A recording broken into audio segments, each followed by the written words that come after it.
Nagpatupad naman ng suspensyon sa klase ang Catanduanes State University dahil sa mainit na panahon na nararanasan ngayong araw.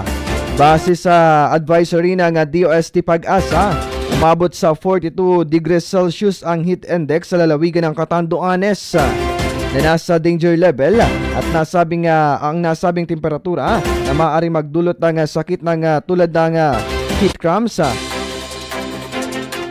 at heat exhaustion na kapag lumala ay maaaring mauwi sa heat stroke.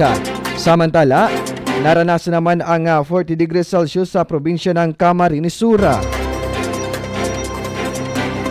Sa iba pang detalyes ng balitang lokal, bumaba ang bilang ng suspected cases ng measles sa Bicol Region ngayong 2025 kumpara sa nakaraang taon. Mula sa 36 na kaso noong 2024, bumaba ito sa 15 kaso ngayong taon. Ito ay batay sa datos ng Regional Epidemiology Surveillance Unit. Sa laboratory confirmed cases, nananatili sa mababang bilang ang kumpirmadong kaso ng tigdas at rubella. Mas mababa rin ito kumpara sa nakaraang 2 taon.